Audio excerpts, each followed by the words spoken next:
The meeting on the Elbe River in April 1945 was hailed as a symbol of unity, a triumphant convergence of Allied might. For Captain Daniel "Dan" Hayes, an American intelligence liaison, it was a moment of profound relief. He strode across the pontoon bridge towards the Soviet soldiers, a smile wide on his face, hand extended. He saw exhausted, victorious men just like his own. The handshakes were firm, the toasts to victory copious. The cameras flashed, capturing the iconic images of brothers in arms. Dan gripped the hand of Commissar Ivan Volkov, a stern-faced veteran whose eyes held a depth of weariness and a flicker of something else. Dan couldn't quite place a guardedness that belied the jovial atmosphere. This was the handshake, a moment of shared triumph. But beneath the surface, the glare was already forming. The immediate euphoria faded as quickly as the last bottle of vodka was drained. The practicalities of victory descended. Dan's priorities were clear: establish temporary civilian order, locate displaced persons, and secure any remaining Nazi personnel or advanced weaponry.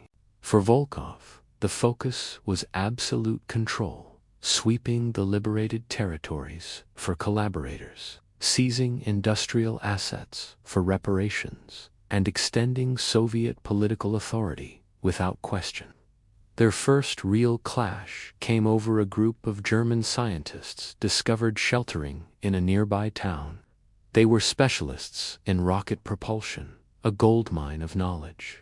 Dan wanted them secured, debriefed, and sent to a neutral holding facility for Allied evaluation. These men worked for the fascists, Volkov stated, his voice flat, gesturing towards the gaunt scientists. They are war criminals, or, at best, assets of the liberated Soviet people. They will come with us to Moscow. Don stared, incredulous. Commissar, they're scientists, not prisoners of war in the conventional sense, and they are German citizens. Their knowledge belongs to humanity, not just one power.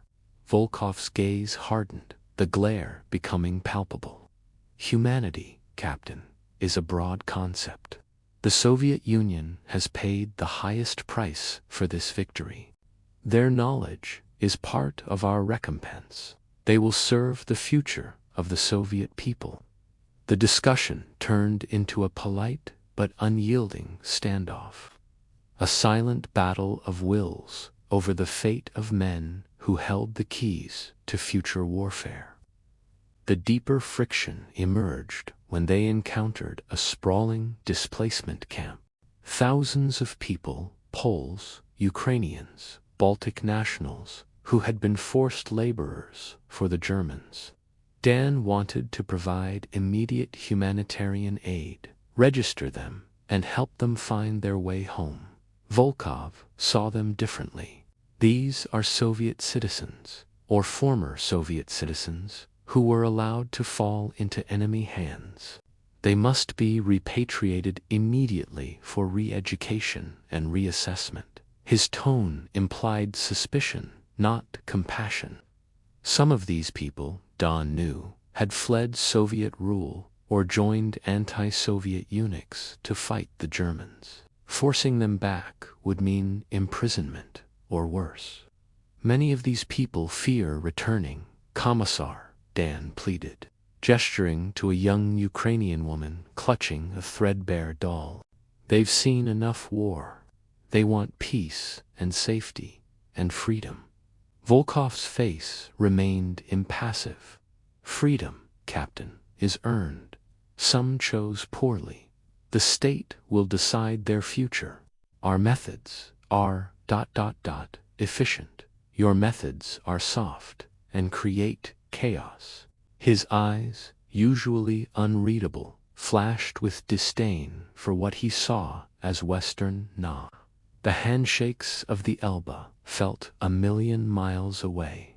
The core of their conflict crystallized around a specific cache, a forgotten German research facility hidden beneath a crumbling manor house. Intel suggested it contained advanced jet engine schematics. Both sides learned of it simultaneously. Dan and Volkov led their respective teams into the claustrophobic, booby-trapped tunnels. Down in the dark, each man watched the other, suspicious of every move. When Dan's foot caught a tripwire, it was Volkov's shout that warned him, saving him from a blast. And when Volkov's men struggled with a heavy, jammed vault door, Dan, the engineer, offered a quick, precise solution, allowing them access. They were allies in immediate danger, their skills complementing each other. But the underlying tension never truly dissipated. They were partners in a desperate dance, each trying to outmaneuver the other, even as they worked together. The schematics were found, astonishingly advanced, dangerous blueprints for a new era of warfare. As they emerged into the twilight, dusty and exhausted, the priceless documents carefully secured, the silence between them was heavy with unspoken thoughts. The time for their paths to diverge had come. Their units were assigned to different zones. Dan and Volkov stood for a moment, the setting sun casting long shadows. Volkov extended his hand. Dan took it. The handshake was firm, but this time it was colder. It was a handshake of acknowledgement, of a grudging respect forged in fire, but also of a profound, ideological separation. As their eyes met, the glare was undeniable. It wasn't the glare of a defeated enemy, but of a powerful, resolute adversary. The shared front was behind them. Ahead lay a world divided, defined by the lingering suspicion that had simmered beneath the surface of their uneasy alliance. The iconic handshakes of the Elbe were mere photographs. The true legacy of that meeting was the cold, knowing glare that foreshadowed decades of rivalry. A world split by an iron curtain drawn not by force, but by a fundamental, unbridgeable difference in vision.